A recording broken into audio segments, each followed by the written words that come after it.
I'm gonna do the 555 book challenge. It's pretty much where you do 5 books you think are underhyped, 5 books you think are overhyped, and 5 books you think are not worth the hype.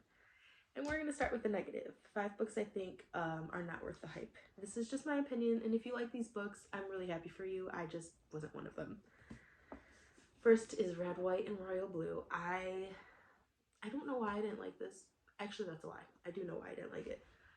It was too political for me. I'm not interested in reading about politics. I follow them in real life, but in the book it was just too much and I kind of got bored with it. I wanted there to be more romance, and there was, and it was cute, but it just wasn't my favorite. I did like the movie though. I feel like the movie was a little bit more entertaining, which never happens. The books are usually always better. And then The Spanish Love Deception. I enjoyed this book. I did, but I didn't love it. I thought it was overhyped in my opinion. Same thing. I kind of just got a little bit bored. This is kind of like enemies to lovers, or more like rivals to lovers. They work together and there is fake dating. But I got a little bored with it. I feel like not a lot happened until like the very end, and I usually don't like books like that. So that's why I didn't like it as much. The next is People We Meet on Vacation. I know a lot of people like this too. I just didn't. This is the only Emily Henry book I've read. I do have Book Lovers, and I want to read that soon because I heard it's good. But this one I just didn't really like. It's pretty much about these two best friends, and they go on vacation every year together. And it kind of shows each year the vacation they take and their falling out. So yeah, that's kind of what this is about. It was just slow for me and I wasn't interested in it. Okay, the next book is Love in Other Words. I hear people talk about this book all the time and they say like they cry and it's emotional. And I enjoyed this book, I did, but I didn't love it. I was expecting something like life-changing, and this just wasn't it for me. It is a kind of like childhood friends to enemies to lovers, and second chance, small town, stuff like that. But I liked it, but it was just okay for me. It wasn't like my favorite. And the last book is From Luke Gove with Love. I didn't really like this book that much. I kind of got bored with it. But in Mariana Zapata's defense, I do not really like slow burns. I get bored unless they're done really well, and I honestly was bored through this. I feel like not a lot happened, and it just wasn't for me. Okay, now let's move on to books I think are underhyped. These books I think just deserve more hype, and maybe they're not as talked about. The first one is talked about a lot. It is Lotus by Jennifer Hartman. But I feel like Still Beating is talked about way more than Lotus, and I like this one better. I thought it was really good. It's about this boy who is kidnapped when he is a really young child, and the guy pretty much explains to him that the world is gone and everything is ruined up, pretty much ruined, and he has to stay down kind of like in a basement for his whole life. And then once he's an adult, he realizes that the world is fine, and he has to kind of figure out how to be civilized and talk to other people. And it is really good. It is sad, heartbreaking, but it's like such a beautiful book. Same with Still Beating. I loved this book, and I love the cover. Lotus is an important meaning in the book too, which I love when they do that. But yeah, it was so good. If you haven't read it, you should. The next book is 1% of You by Michelle Gross. I really liked this book, and I really don't see a lot of people talking about it. It is opposites attract, enemies to lovers, kind of forced proximity because they're neighbors, and the girl is a single mother, and the guy owns a tattoo shop. It is so good. The guy hates kids, and of course the girl has 2 kids, but they end up falling for each other, and it's just so good. I usually don't like single parent romances just because I don't really like when kids are in books. Even though I have my own kids, I just don't like reading about them. I don't know. I just am here for the romance. But I really enjoyed that one, and the kid in the book was so cute. The next is The Kiss Thief by L.J. Shin. I don't really see people talk about this book either. I see people talk about L.J. Shin's other series, but I don't really see anybody talk about this.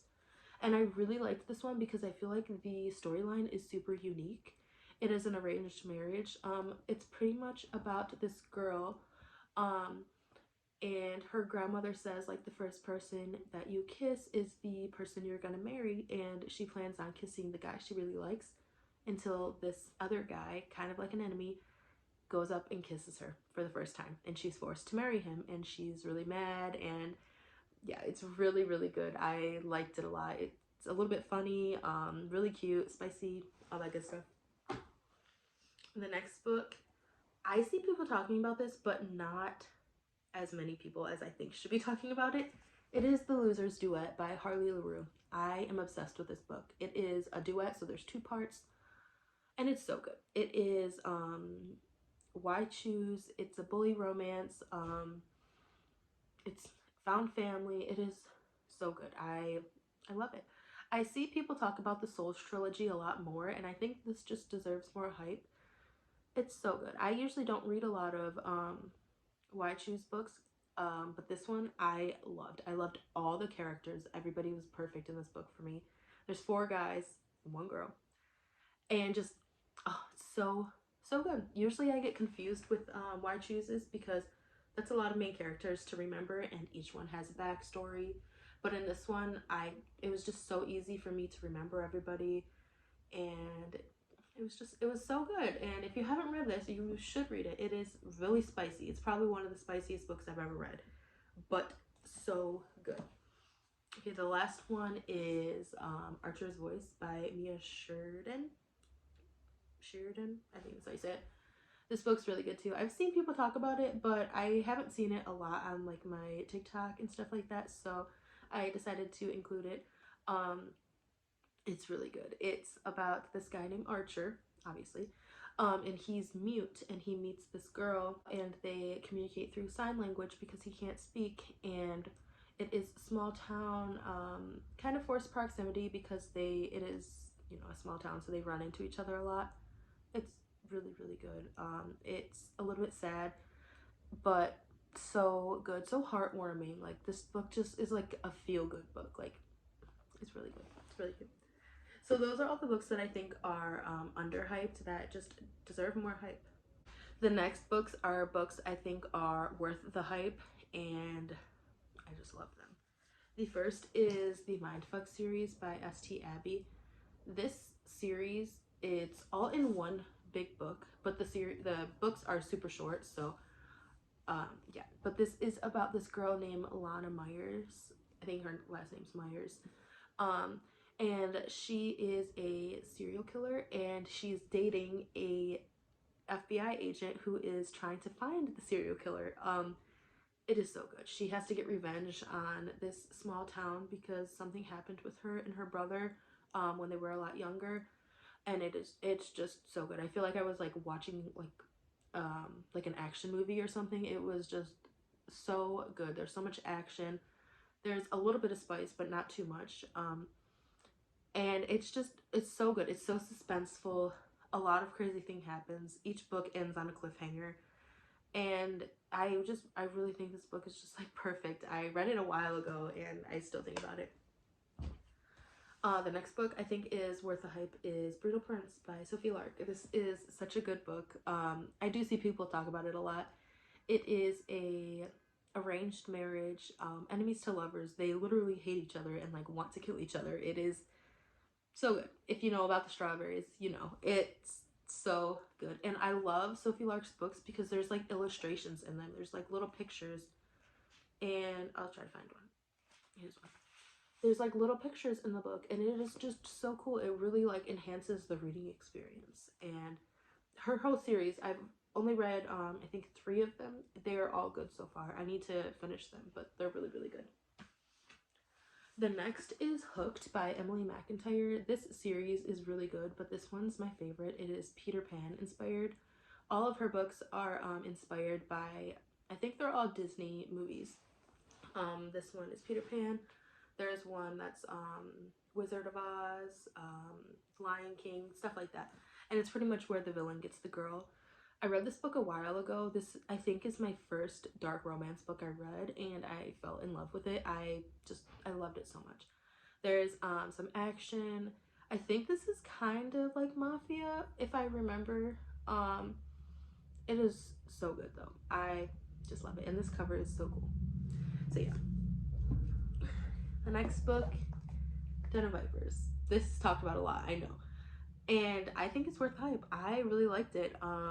It took me a while to read because I was on vacation at the time. I think it took me like 20 days or something, but it is kind of thick.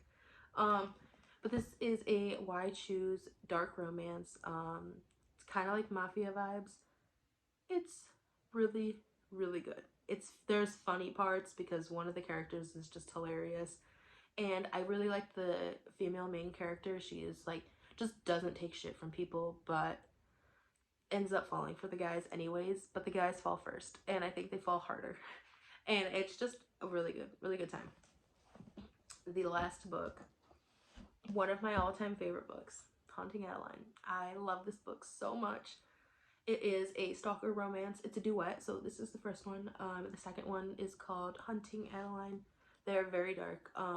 Any books I mention on my channel, look up trigger warnings because I read mostly dark romance. I do read some other books, but a lot of them are dark romance, so just check up your triggers, your trigger warnings in case you need that. But this book has my heart. I think about it almost every single day. It is so good. But it follows Zaid and Addie, and Zaid is, stalking her. And I don't really want to talk about this too much because if you haven't read it, I don't want to like ruin anything for you, but it's so good. I talked about this in my other video. It is so freaking good, and I think it deserves all the hype it has because I love it. And those are all the books that I have for this video. Let me know if you've read any or if you have any recommendations for me, any kind of videos. I am just starting this channel out, so I don't really know how I'm gonna do it yet, but so far I'm doing like recommendations. Maybe I'll even do reading vlogs in the future. That would be cool. But yeah, I hope you guys have a good day.